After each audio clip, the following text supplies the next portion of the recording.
So I'm guessing you're here today because you also love a show called Star Wars: The Clone Wars, yes?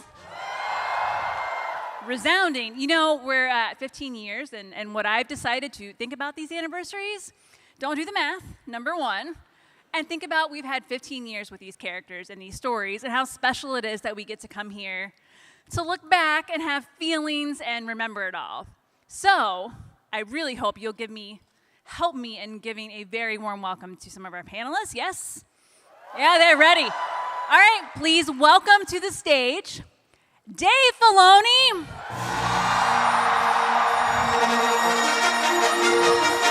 Athena Portillo, Matthew Wood, and Killian Plunkett.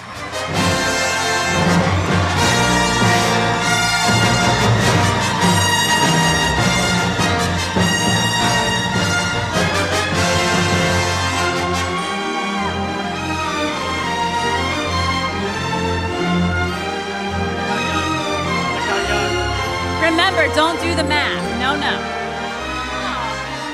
So young. Well, we were all so young.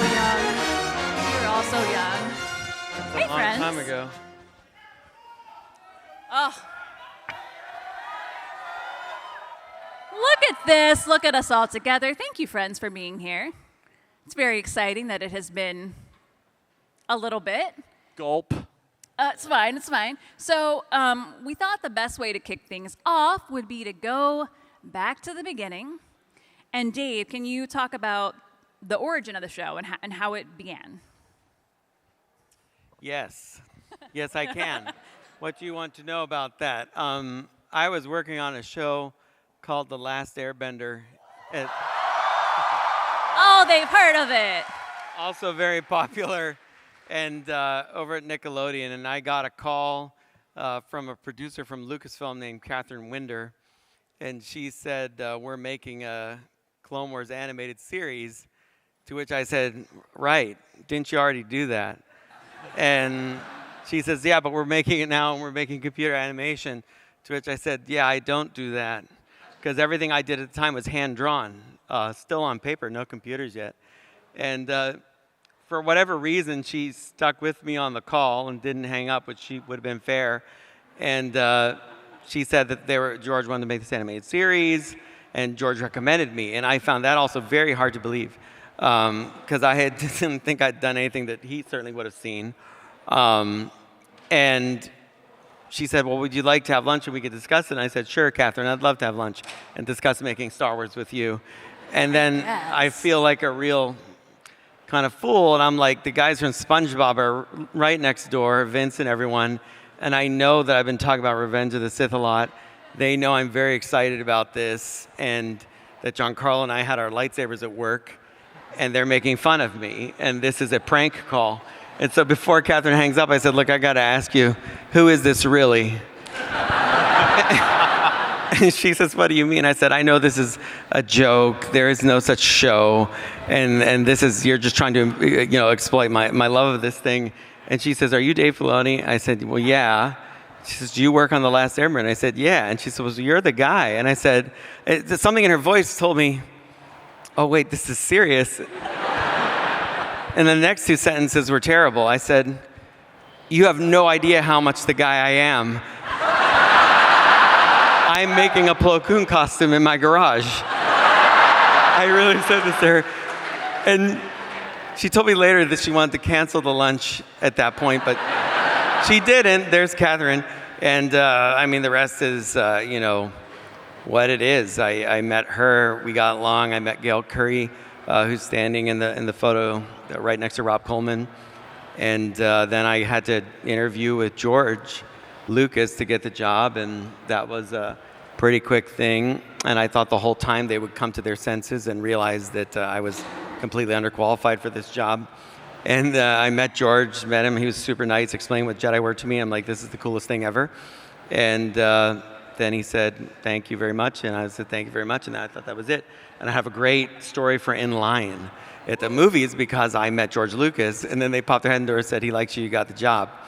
And then my first thought was, wow, they don't have any idea what they're doing here. Because I wouldn't hire me for this job. But it seems to have worked out because George wanted to tell the story of the Clone Wars way more in depth than it had been done, and he wanted to be involved with the scripts and the process, and that's where it kind of all began right there, working with him and learning the craft of making a Star Wars. That's awesome. My takeaway from that, yes.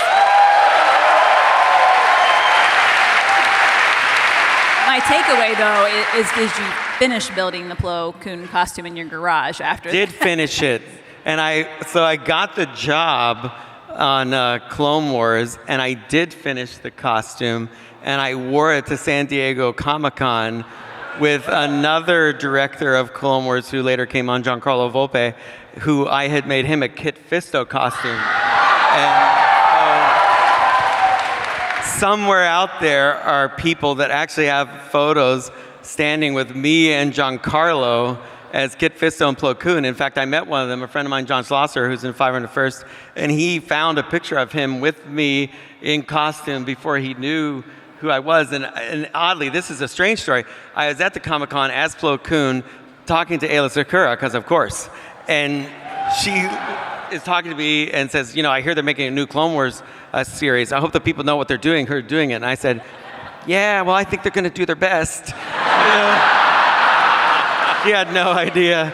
You did do your best. Plo Koon was being supportive Jedi Master, That's what he does. That's what he does. He's all right. Now, Athena, tell me how you joined this Clone Wars party. That was an interesting one. I was actually working on Strange Magic at the time. And, yay, Strange Magic! And so I was in a room with 3 other coworkers, and Filoni, I remember Filoni walking in and saying, "Are you the one with the Jedi 96 license plate?" I said, "Yes." He's like, "What does the 96 stand for?" I said, "Oh, that's when I started working at Lucasfilm as an intern back in 96 licensing." And he goes, "Oh, okay, so you like Star Wars. Well, why are you working on a show about fairies? You should be working on Star Wars with me. You should be working with me. We got to make that happen." I'm like, "Yes, please make that happen." And I think it was January of 2007 is when I came on board to the show. And then literally in July, he asked me to move to Singapore to set up Clone Wars at Lucasfilm Animation Singapore. And for, I think it was an undetermined amount of time, so I packed like crazy. I don't know, I packed like I was leaving forever. But I was there for about 6 months, and then Filoni said, "Okay, want you back at the ranch. You got to come back now." And I was like, "Okay," so. Yeah, we needed to get things done over there, and you get things done. I mean, thank you. Can I be very clear? There is no Clone Wars without Athena. It's just not going to happen. It never would have happened. We had a lot of neat story ideas.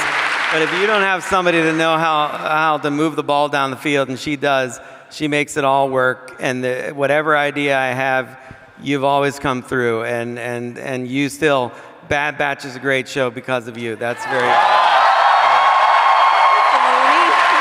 You get me all emotional now. Now I need the tissues. We have tissues if you need them. That can happen. That can happen. I love that you had a fairy tale going from fairies to Star Wars, like to the galaxy far, far By the way, away. then we could put them in Star Wars anyway because she knew all about them, so let's do that too. So it's like, it's all... It all But works I wanted out. somebody that loved Star Wars at the producer's helm, and that was Athena. We had to have her on the show. Thank you so much, Filoni. You know how I feel about you. I love you so much. You're amazing. I told you there would be feelings. Matthew, hi. Hello. Hi, tell us. Oh my gosh. I know these pictures. What happened to my hair? It's still beautiful. You got great hair, Matthew. Tell us about your beginnings on Clone Wars. Yeah, so the start of that was, let's see, we had just finished Revenge of the Sith, or we were getting towards the end of it. And I remember George, and at the time there was a producer named Rick McCallum that worked on the prequels, and they took me into Rick's office, and they were saying, we were all kind of very high off finishing Revenge of the Sith, and I could see a large weight had sort of lifted off George, and he was very happy to be, done with the prequels. And I got this call to come in to their office that said, "We're going to do this animated series." And George was like, I'm only going to do 6 to 8 episodes I'm going to work on. You should just work on 6 to 8 episodes, and then we're going to hand it off to other people, and they're going to do it. But I don't want it. You don't have to like agree to anything, but we'll just do 6 to 8 episodes. And I said, of course I'll do that. Yes. And they were very like, don't worry, we're not going to lock you into anything. Like I would feel that way, but which I would never, because I love working on Star Wars. But so later on, I was in my office working with David Acord, who's there, my buddy right there, the co-sound designer and supervisor of the show. And he's great. Love Dave. And I got this little knock at my door, and in comes this gentleman right here. And he was like, hey guys, I've got this sequence. That me? That's young me. That's you. Okay, That's cool. Young David. Sound guy.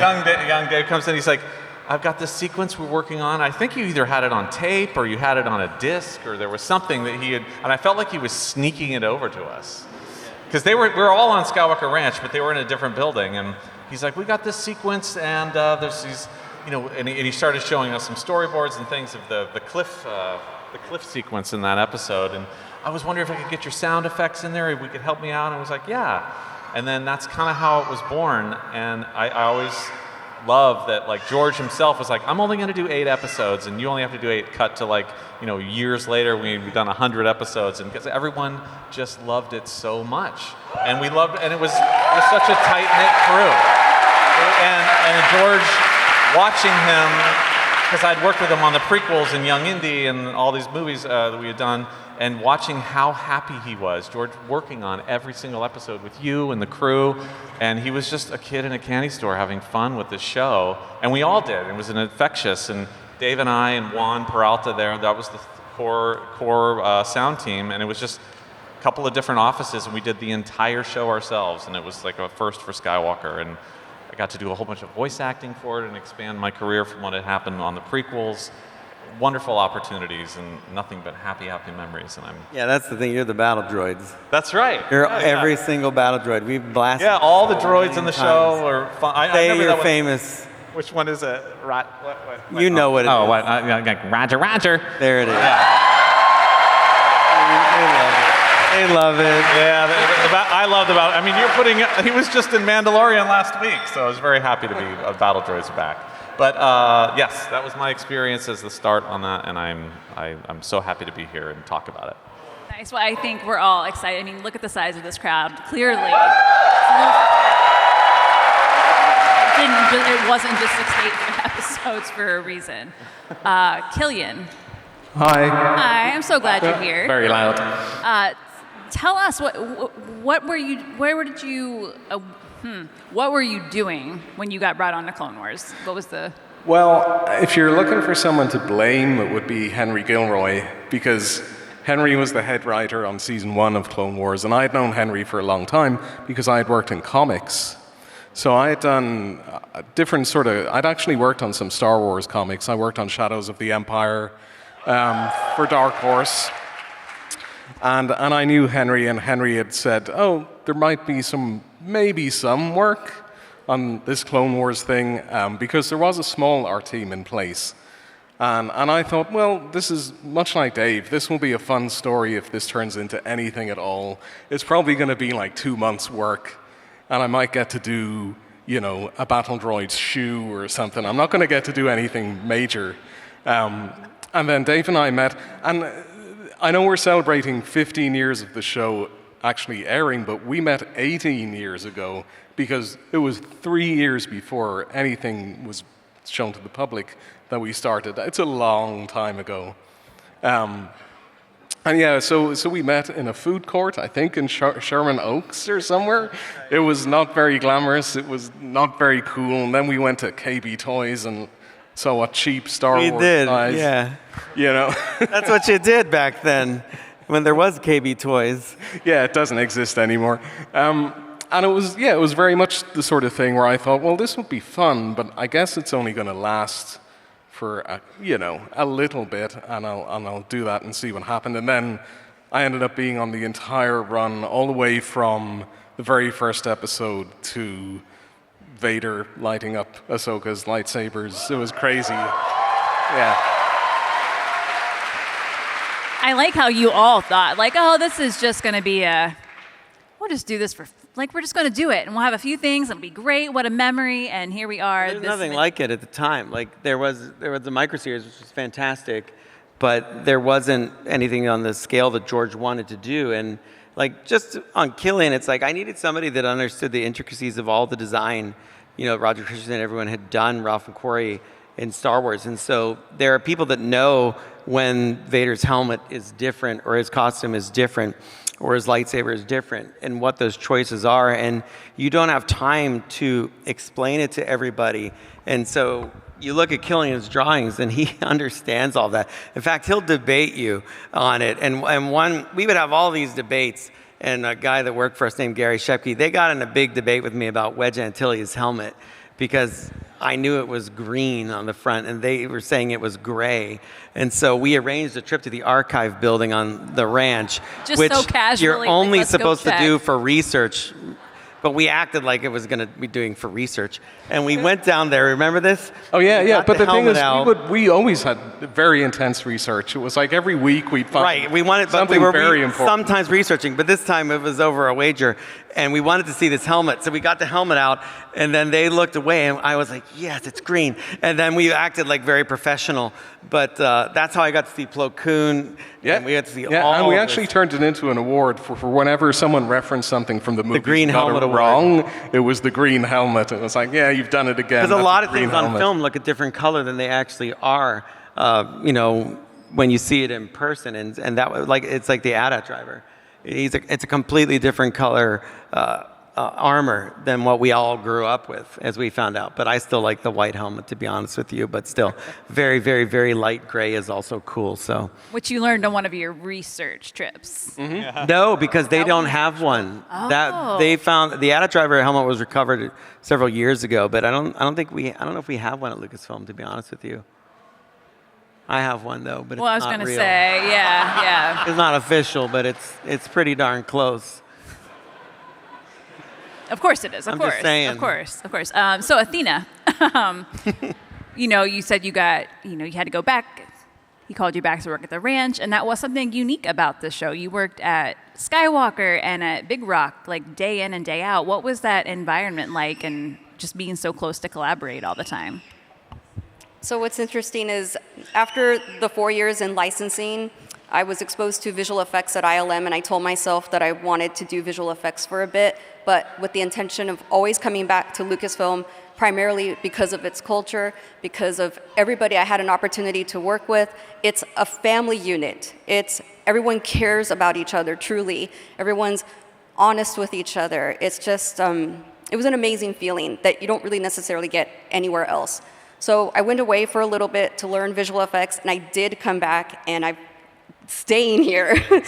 As long as Filoni keeps me, and trust me, I don't want to go to any other company. And I just love what we built at Lucasfilm Animation, and it is still this way. And it's just amazing that even through the 3 years of pandemic, we were still able to have that family unit, even if we were working from afar. And it's just great. It's very unique, very hard to explain, but every Friday we have deliverables, and we would call them Broadway Fridays at Big Rock, where we would crank up the music and listen to Broadway tunes up until like midnight or 1 a.m., however long it took for us to finish all of our deadlines for that evening. And it would be that kind of environment. So it was just a lot of fun. And we had something called Nerd of the Week that Gary Shepke put together. Apparently I won 3 times, which I was like, oh yeah. Just 3? Just 3. Yeah, actually we did have a contest as well for Nerd of the Year. We had an event called Pushanika. One of our artists was named Pushan, and we would just have, holiday parties. Filoni would dress up as Santa Claus, and he would, share production samples with us that we had. It just is special. Yeah, I had access to a bunch of Star Wars merchandise because there would be overflow, and I would collect it all year, and I would store it in a big closet. And then at Christmas, it was the only day that we opened up our outdoors to everybody and their families, and we had the potluck. And I would then just raffle it all off to the crew, because I'm like, if the people making this stuff aren't getting it for free, who should? Like, so I wanted the crew to have the results of all of their effort, and we give away a bicycle and action figures and anything we get our hands on, Lego sets. I think it's just because you had run out of space in your office for any more stuff. So you always have this particular point of view, don't you, down there? Yeah, maybe a little bit true. I would keep the Plo Koon stuff, to be honest. Yeah, there's the group. Look at that. Say, is this at Big Rock? That is Big Rock Ranch, yeah. Yeah, what was it like? I mean, you worked, George did not also just work on it for 6 to 8 episodes. He was very closely involved for a while. And Killian, what was your experience with that, with working with George and working with George was, well, it was kind of like an out-of-body experience sometimes, because you would be sitting there going, that's George Lucas and he's saying to do stuff, But it was really, it was very much like you say. George knew exactly what he wanted to do at all times. That's the thing that struck me, was that he is, he seems very easygoing and laid back, and he is until he's working, and then he's just on, and the decision making was so fast and so precise. It was just very cool to see. I mean, he knew exactly what he was doing at all times, and you just had to execute. no pressure? No, it's fine. It's fine. It all worked out. We're all here. Yeah. Good job. My favorite were the full color days. When we knew that Filoni, or when George would come for full color, that's when we review lighting up to the point that we had it before final. And if it was a George day, we would all get there like at least an hour in advance, just to make sure, because sometimes he would come extra early and we wanted to make sure that he wasn't waiting for anybody. We just respect him so much. And even if he came early, it's not like he asked us, like, can we start now? He really would take his time, and we would find him reading the newspaper, in the hallway, and then we'd say, oh, George is here, everybody. And then we're like, we got to go into the screening room and start the full color, But we're just always being prepared. And we always believed in, first one in, last one out when it comes to production. If your, supervisors are coming in and you're part of production, you got to get there before they do, have everything situated, and then you're the last ones out, after your supervisors have left. It's always been that kind of, mentality, even to this day. That's how we got the show done. See what I mean? Yeah, animation moves on a pretty aggressive schedule, it seems like. Fantastic, yeah. He was an early riser, George. It was hard to beat him in, and he would stay late. He's a hard worker. That's something you learned. And he's not afraid to experiment, move things in the cut editorially. He would sit with us all day, and we'd be in the editorial room working on the story, rewriting the lines like anything. It was amazing, and I think it instilled in all of us a really good work ethic and drive. That's Jason Tucker up there leaning on the rail. He was our editor, head editor for all of the Clone Wars, and just he's the only person I ever saw go cinematically with movie knowledge right toe-to-toe with George. He knew everything George was talking about, and another big reason why the show was so amazing was Jason right there, because he was a live-action editor, and so he spoke George's language.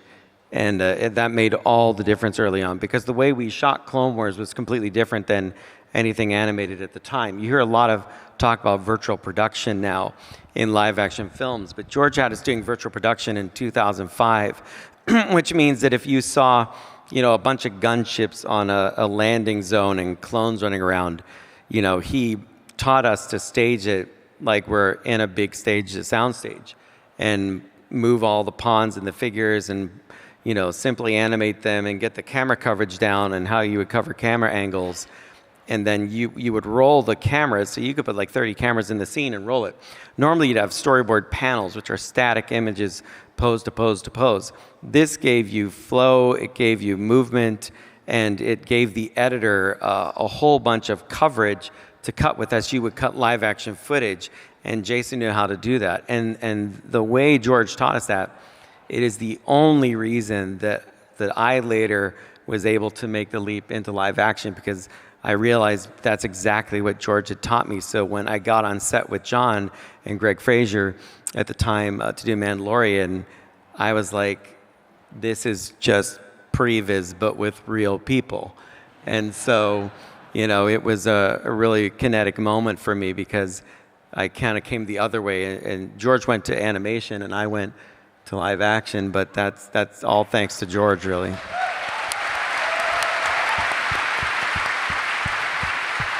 Now, Matthew, I want to go back to your battle droids. Yeah. By the way, that battle droid earlier, amazing. I don't know where you are, but great work. It was so good. Funniest characters in Clone Wars, I think, the battle droids, just the one-liners. Yes. So you got to, you're like, no, absolutely, yes, they were my lines. I love it. He comes up with some of that stuff too. He just puts it in. The advantage to doing, because normally when you do voice acting, it's, you know, you do it, and a year later you see it and it's done. But I had the opportunity of working in post-production as well, so I could see how the lines actually fit into the show as they are. And luckily for me, the battle droids do not have a moving part when they talk. So at one point I would squirrel some lines in there that I thought were funny, and I was kind of testing the waters with Dave, and he was like, okay, you can leave those in there when you play it back for me, and if I laugh at them, keep them in there. Yeah. So I was like, okay, so I didn't go over. I mean, sometimes we went overboard, and those are on the cutting room floor. But I just loved that idea that we could play like that, and there was a lot of funny moments of just, you know, I guess it's almost improv in a way, which you don't really get to do with animation. So that show just hit so many moments for the whole crew, just feeling completely inspired by all the different jobs we got to do, and it was just three of us, and then coming through Clone Wars, a lot of the people that have come up through the ranks, if you say that you worked on Clone Wars at Lucasfilm, it's very much like, at Skywalker Sound, it's very much like you've been through it. You know how to do a show. You can do it efficiently, and you're close knit with the director. So obviously you're easy to work with. And I'm so proud of all the people that have come through Clone Wars and made it into live action and onto really big careers. We have a lot of folks that have come through there, and it's a real badge of honor to have worked on the show in so many different ways. So that's another good memory about that. Yeah. Warm and fuzzy feelings all over. And you know, we talked about behind the scenes a little, but of course, the show, we love these characters. Part of the reason we love these characters so much is because of the people who give them voices, the talented voice actors. So I think we should bring some of them out here, yeah? Yeah. Yes. Right, please, welcome to the stage, D. Bradley Baker.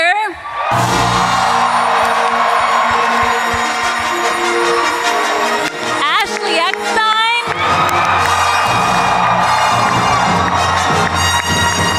Matt Lanter. And James Arnold Taylor.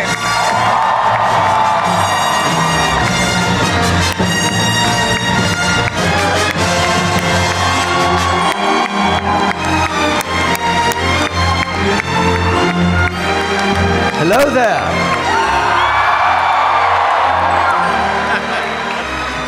Oh, welcome. Hi down there. Hello. Hi. Hey. That was Hi, really guys. loud. We're all here, taking up space. I love this for us. Gosh, 15 years. How y'all feeling about that? Holy cow, look at that. I remember when we started Clone Wars. I had darkened hair. Oh my gosh, look. Look at Wow. that. There's my child. She's now a grown old person as I am. I love that part of this panel is just like scrapbook time, and we're like, oh, look at that. Remember when, so all of you went on quite the journey with the show, with your characters, and Dee, I'd love to start with you, and really, I mean, look what you've done for the clones, sir. Like, just...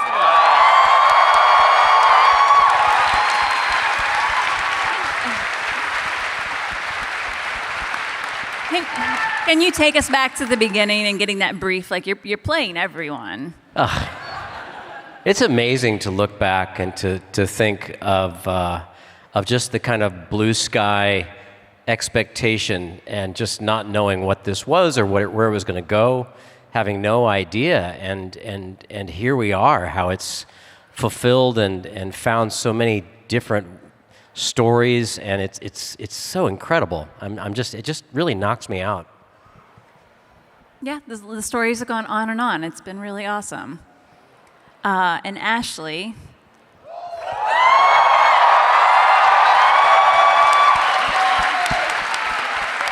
Yeah, Ashley, yeah.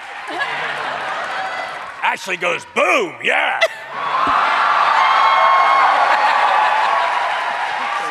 Y'all, I don't know if they have any fun together. I can't tell. I don't know. Ashley, you know, Ahsoka. So many of us have connected with her, and it started with your work. And we met Ahsoka, such a different character than where she, you know, we all know, right? Ahsoka, well, she was Snips, and it just, I'm gonna cry because I love her. Very snippy, wasn't she? She really was. Yeah. She really was. Take us back to your origins with Clone Wars. Oh my goodness. And Dave, I don't even know if you remember this. Maybe you do. But, you know, in the beginning, you wanted Ahsoka to have an Icelandic accent. Oh, I know. Yeah. I know. And I couldn't do it. And so somehow I managed to get a call back.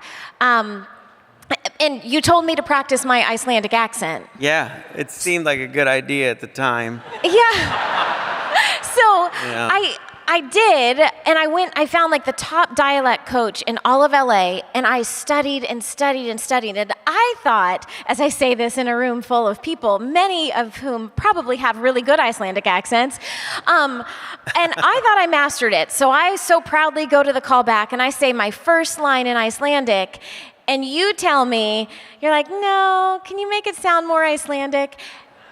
And I was like baffled. And I did something I normally would never do. And I raised my hand and I was like, I'm sorry, I am doing Icelandic. I don't know what you want. That can happen. Yeah. Yeah, well, I heard it and then it's like, nah. But I mean, look, there's no other way to say it. I liked your voice. That was the better one. So why do Icelandic?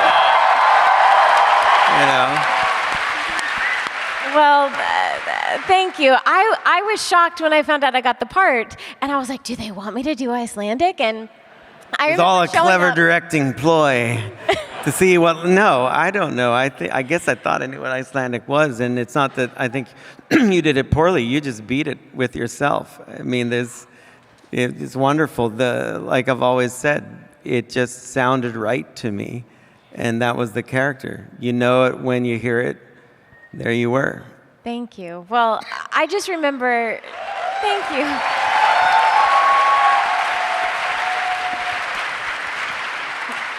I remember showing up the first day of work, and they were like, no. Dave was like, just be you. Be yourself. Use your own voice. Bring your own personality to the character. And so it took about, I feel like, 6 months, until we really found her. But I will be forever grateful that you allowed me to just create this character with you. Thank you. Oh, super cool.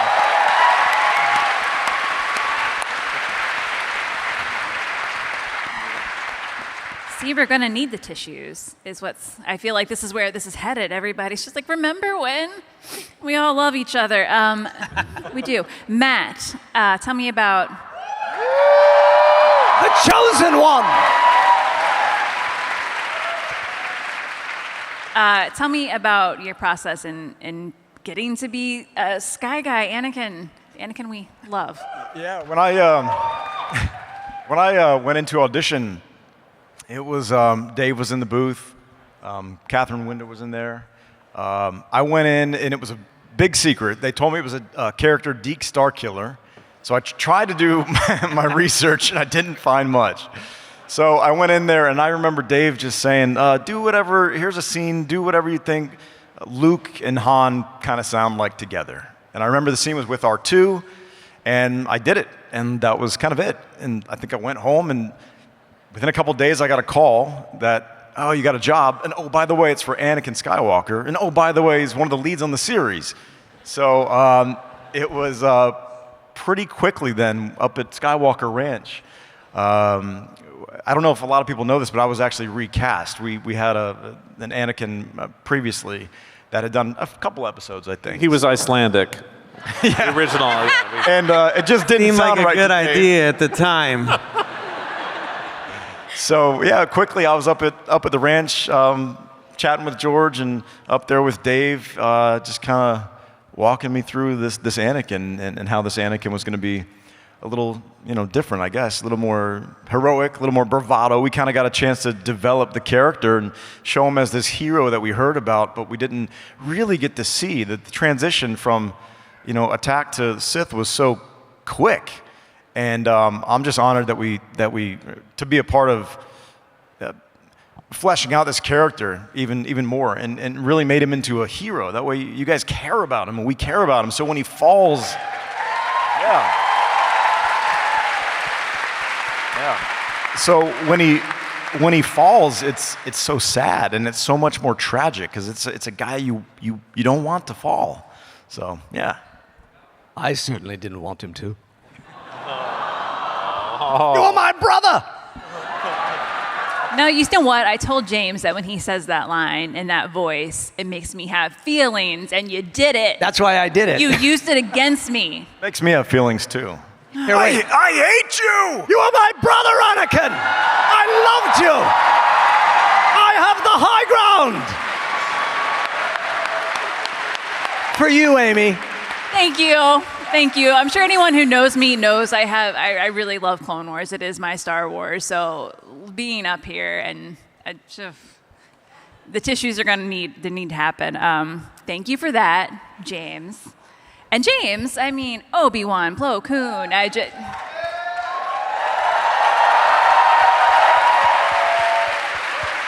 Oh, I'm sorry, really quickly though. Let's all appreciate this picture. Because, oh man, what a time capsule that one is. That was a very wrinkled shirt. That was Star Wars Celebration 4. Joel Aaron took those photos. Joel. Aw. Yeah, Joel, very important person for our show. The Immensely. render, the king, the wizard of photography and lighting. And fire. Yeah. Fire. And fire, snow, whatever we needed, Joel. Okay, back on track. Sorry, I got distracted. I had to.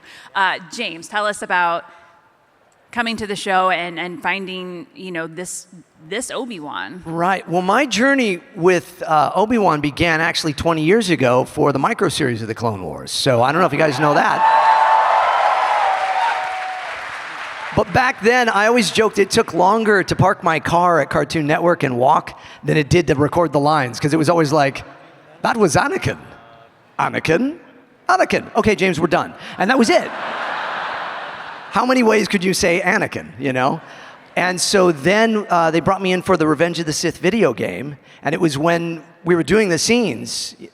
David Collins, tremendous voice actor and director and talented composer, was directing us in the game, and he said, I've got this scene I got to show you, and it was like strapped to his wrist with a handcuff, this green screen or blue screen stuff of Ewan McGregor doing the scene. And they said, can you match this? Because it was the game had to match it. And it was at that point that they kind of went, okay, I think we got, because I was able to find those, he's got that wonderful texture, to his voice when he, come to your senses. What would Padme do if she was in your position? He's got that way of doing those things, right? He's over in the other space. Okay, bigger, better Obi-Wan over there. But you can, no, come on, I'm kidding. Thank you. That's very kind.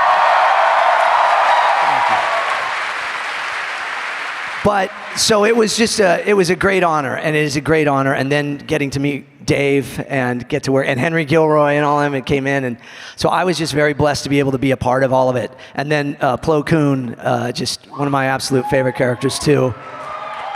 Dave said one word. He said Gandalf, and we thought, oh yes, Gandalf, yes. So you see that actually it's Matthew Wood is part of Plo Koon as well, because I do it like this, Ahsoka. Little Ahsoka, yes, Kotoya. And then he takes it and pitches it down and puts it through a processor and makes it Kotoya, yes.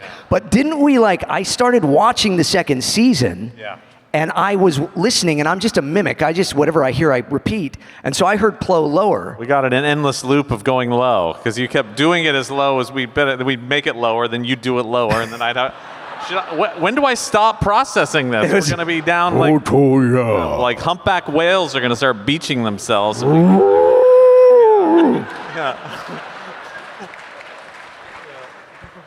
I don't know how to follow that. I don't know. Y'all are trouble is what I know. Dee, and something I always loved anytime I've talked to you all is hearing about, you recorded together, and that does not always happen. And Dee, what was your experience over the years recording with, because now I'm wondering how you got anything done. It was the last half an hour of a 4-hour session is where we got things done. We had a lot of fun together, and it was such an enjoyable experience to read through the entire play of the story of an episode, which is how we used to record it. Essentially, you take it scene by scene, and you'll redo the scene a couple of times before you get all the details right before you move on. But you're essentially reading the entire story with the ensemble there, which is, for an actor, that's the most satisfying way to do it. And of course, now things are recorded piecemeal since COVID and with the way technology is. But what an ensemble! What an amazing group! Even for characters that weren't there all the time, with Ian, who was there, and a lot of other really interesting guest stars. But to do it in studio was really very special and wonderful experience. Yeah, I think I can imagine you getting the job done, of course, but that you all it was a bonding thing, and I'm sure it only strengthened your performances and the relationships between all of your characters. Yeah. Oh no! What were you gonna say? Oh, you got to tell I know where you're going, right? You got to tell the story about when you first met. When you guys met. Oh my gosh! Well, Dave, I don't know if you remember this. Oh no! So it could be any number of things, and I'm worried about it. No, this isn't bad. This isn't bad. But for the first 6 months before Matt was cast, you kept telling me, just so you know, fans are going to wonder if there's something going on between Ahsoka and Anakin, and there's nothing going on there. And so when Matt came in, it was his first day. My of worry's recording. increasing. What? My worry's increasing. You've done nothing to stop my worry. Continue. Let's see where this goes. So Matt comes in, and I'm like, we say, hi, nice to meet you. I'm not sure if you said hi, nice to meet you. Oh. I think you might have just said, Ahsoka and Anakin are nothing, they're very platonic, they're just friends, nothing's gonna happen. I was like, just so you know, there's nothing going on here. And then I think I said, okay, I'm Matt. Well, you had to set the record straight just from the beginning. Yeah. But we all are very much like our characters. I mean, truly, Matt and I are truly like Sky Guy and Snips. And Dee and James, I mean, they were just veterans in the voiceover world. And so, if I go up to Dee and say, so if you're a captain and I'm a Jedi, then technically I outrank you, right? Well, in my book, experience outranks everything. That's it. I'm done. Bye.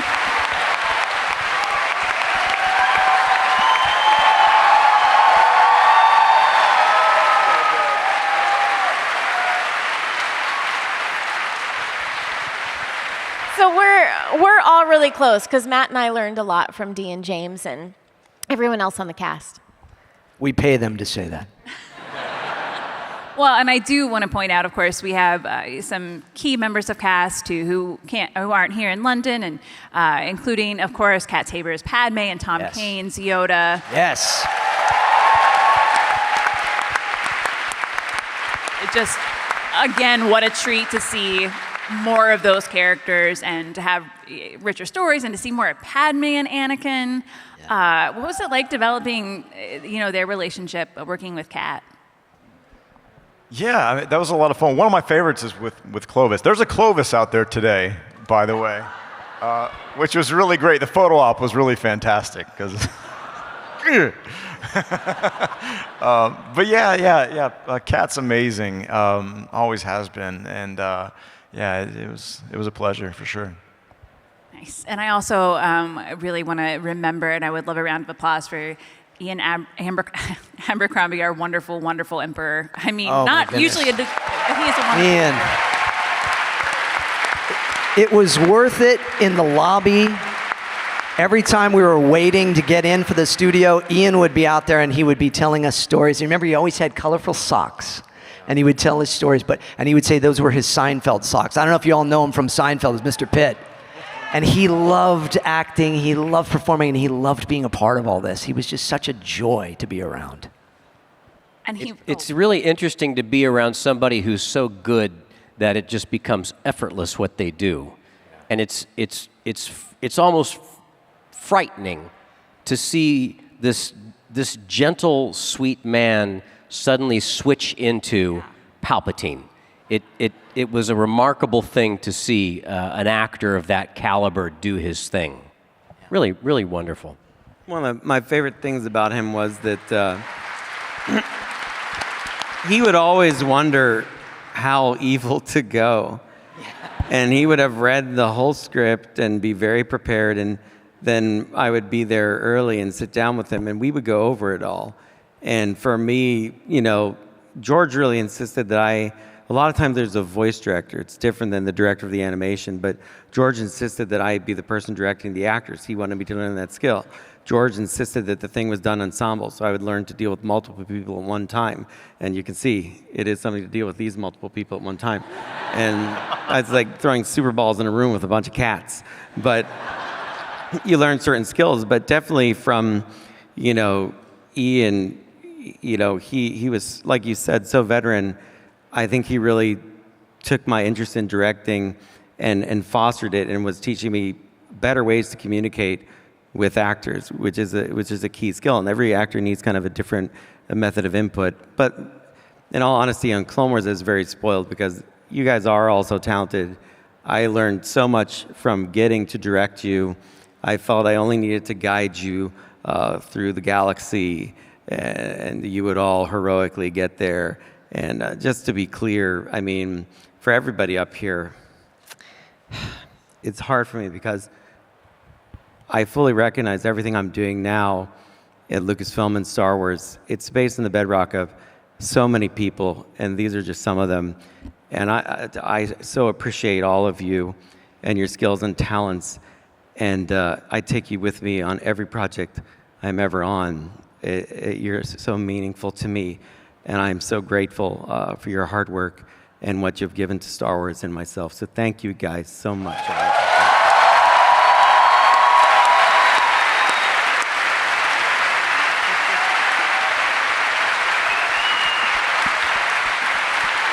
Well, we wouldn't be here without Dave Filoni. We wouldn't have Lucasfilm Animation without Dave Filoni. So we thank you for everything. You're going to get me all emo now, and I'm going to not get emo, but thank you for everything. Yes. Just to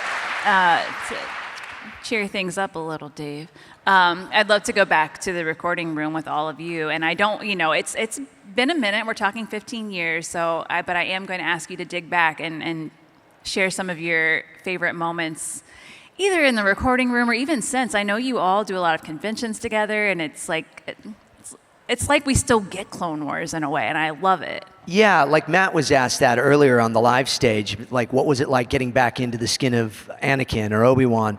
And as Matt said, I'm taking your answer. Yeah, sure, go ahead.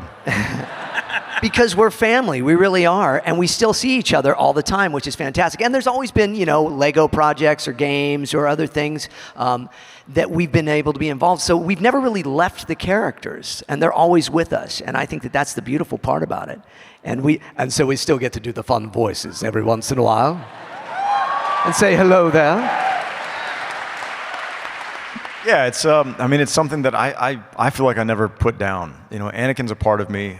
We've been doing it now for 17 years ago, I think, when we started, And so, I had Star Wars at my wedding. These guys were at my wedding. Like, it's a part of me, and I don't think that it's that I'll ever, feel like I'm not a part of Star Wars anymore. And a lot of that also is because of you guys and the acceptance and the love that you've given us into the Star Wars, universe. And that's, thank you for that.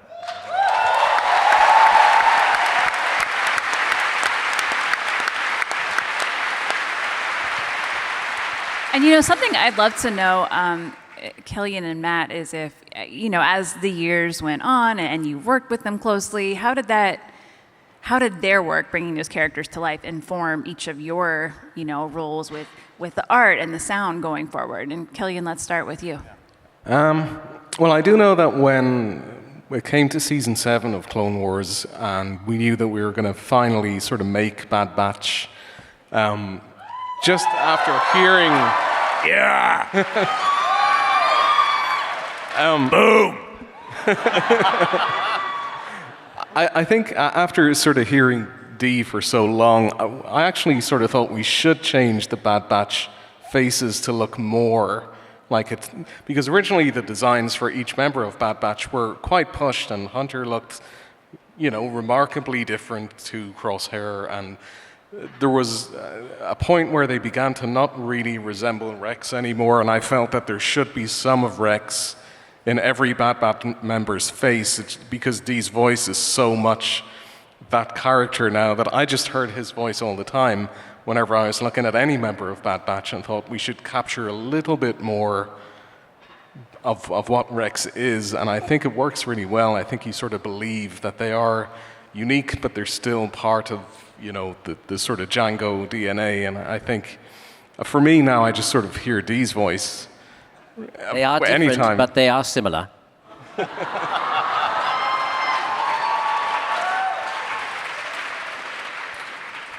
That's awesome. How about you, Matt?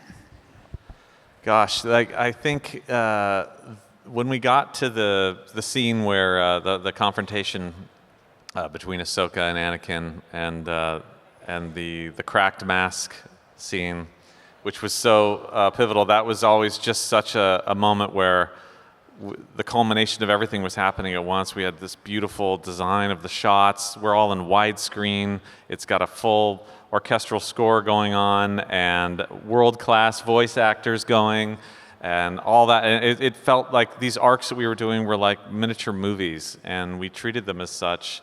And to come from something that we had to, at the beginning, there was, how many years went by that we couldn't even talk about that it existed? It was so long. Yeah, it was like 3 years of just not even being able to talk about what we were working on.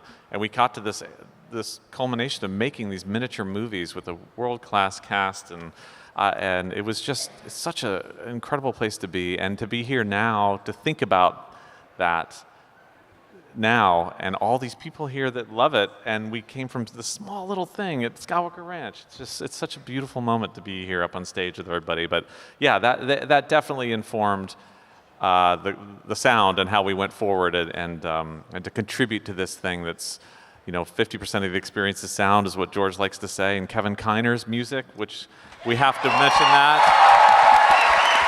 Incredible work by Kevin, and he just kept bringing it every week, and the themes that he kicked in there, and he's so enthusiastic for the show, such an amazing part of the show, that everything just clicked that way, and it was, every week was like working on miniature movies. I mean, they were movies. I mean, they're incredible. Yeah, and it's wild. This is, really the final Star Wars thing that George Lucas worked so directly on. Yep. And you were all a part of that. Yeah, that was cool. But that happened. It did. George, he created it, so yeah. That was cool. That was cool. I'm glad they had when we did thoughts that? about that. George is the best. Remember when we did that, right? It was cool. It was cool. Yeah, it was all right. He still gives me notes. and never ends. No, he's good. He's good. And I would like to talk about, we're here today for Clone Wars, and we have all these memories, and it still, has left such a legacy behind. The show has informed, quite a bit of what you're doing in live action, and that's also wild. Yes. And, yeah.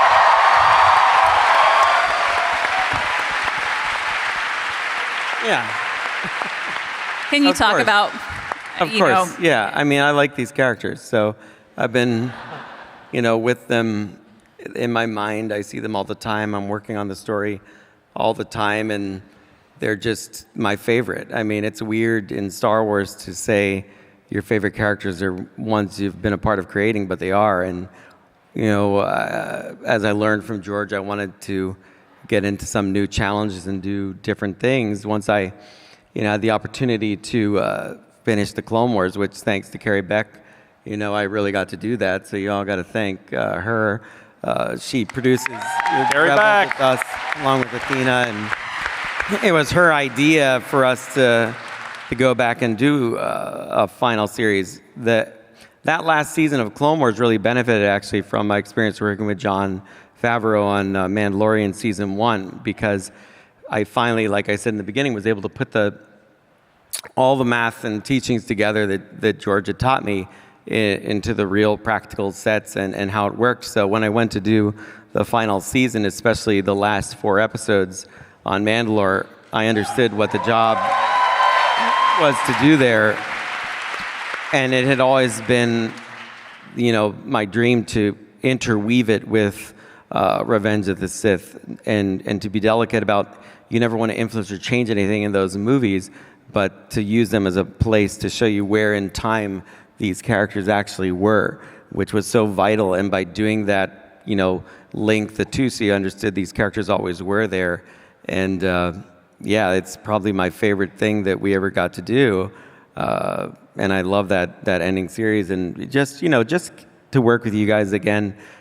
So I mean, and as that goes, and of course I've done other stuff with it now in live action, and and it's beautiful, and I'm excited about what we're doing. But I kept watching Bad Batch because I'm still involved with that, and Brad and Jen do a great job with Bad Batch, and now I teach them like George taught me, and so I understand how difficult I must have been. And George is very patient with me. Now I understand that. But they've done a wonderful job, and they've made a wonderful show. And I love it. And it looks amazing.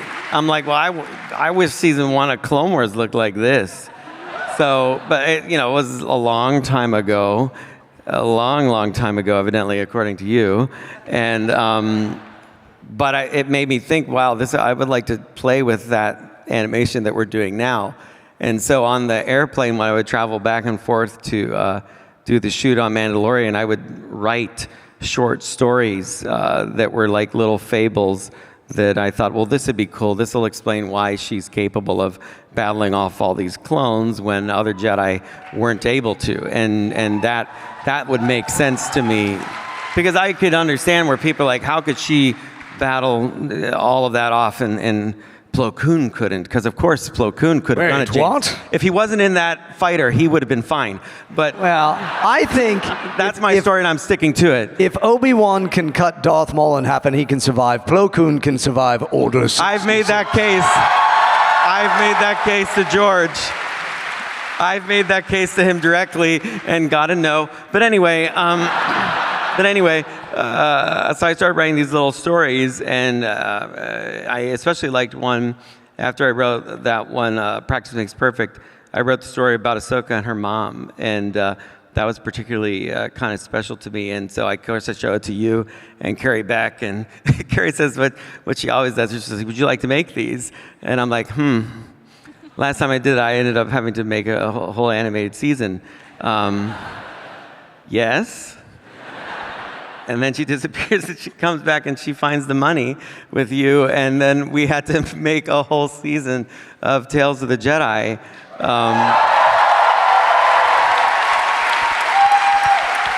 And apart from them just being fun little, fables that I just wanted to, I was always curious about Dooku, so I wrote what I thought was my version of things and kept it simple. I'll be honest, I really just wanted to hang out with everyone, so I made sure these characters were involved so we would get to be in a session, because my life is so scheduled now, but it made you all have to show up. And that was awesome. Even though Obi-Wan was only in the one for a short time, I made sure you were in there because I wanted to see how you were doing, and we made an animation, right? Can I don't know if you remember this. Uh-oh. You start everything off that way. It always goes great, though. It's fine. It's This is fine. my Very theme twisty. of the panel. But I just want to say, seriously, in the beginning, the number one question the fans would ask me is, how is Ahsoka going to die? Because she has to die before episode 3. And you always told me that, well, no, actually, no, you didn't. This is why I'm wondering if you remember. But I would always say, well, does she? Does she have to die? And you would always tell me theories of how Ahsoka would die. And I remember, seriously, I kid you not, it's like after the first season. Pretty funny. And it's after the first season, and he's like, hey, come here. So let me tell you, I came up with the storyline of how Ahsoka dies. And he tells me, and I'm Was that the time it was Darth Vader? Because that one was really cool. well, not. I mean, you there gotta was admit, that would have been gripping television. Do you remember actually that one time? No, I don't know this one. It was. Probably not worth sharing. It was. Well, I can share it because it didn't happen, but it was. Is that true? It was Ventress. At Oh, one Ventress, point, that's a good one you too. had Ventress. Oh, I do remember that. Yes, Yes. yes. You had very Ventress good, killing very good, Ahsoka. Padawan. Yes. And I had to deal with this, the emotional turmoil of hearing. But it really like, got you someplace in the scene. You know, it really got you there. Well, you did. But at some point, the tide turned, and no one asked me how Ahsoka was going to die. They all said, Ahsoka lives, right? Ahsoka lives, right? Yeah, people started to get worried. They did. They started That to was get worried. interesting. And then at some point, you stopped sharing theories of how Ahsoka died, and I was like, yes, Dave is going to make her live. And then he started talking about Satine.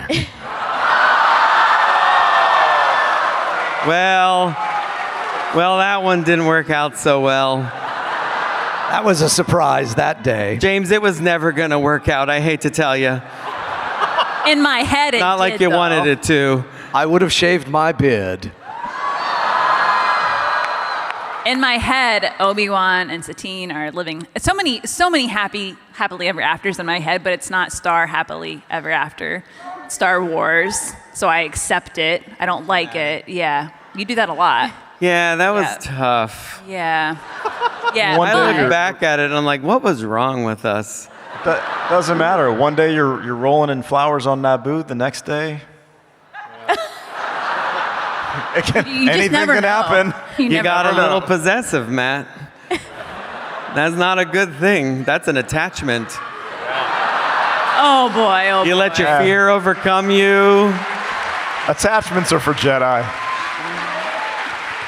Well, look at that sex. I'm no Jedi. Well, I have a bad feeling about this. it's all going downhill. I do. I have a bad feeling too because I have to be the one who gets us out of here. Yeah, because so. we're over Oh, time. this is where the fun No, begins. no.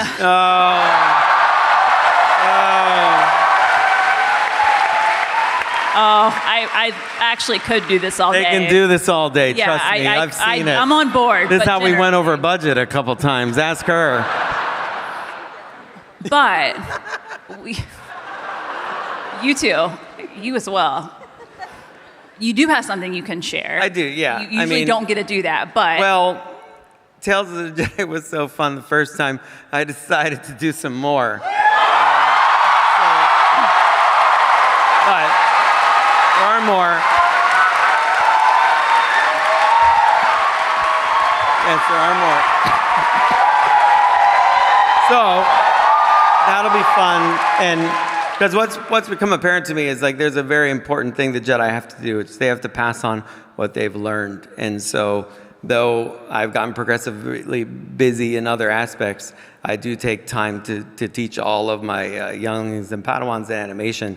So I'm using the Tales of the Jedi, and I'm telling some stories, and I'm giving some people there an opportunity to step up and direct, step up and write, step up and try to learn the ways of the Force. As George taught me, as now I hopefully will teach them. So Lucasfilm Animation will be strong for years and years to come, and that's what we're gonna do. yes, because we want to keep getting more stories. We want to keep having 15th anniversaries of shows we love. So please give it up for our incredible, incredible panelists. Thank you all for coming. Thank you all. I hope you have an amazing rest of celebration. Thank you.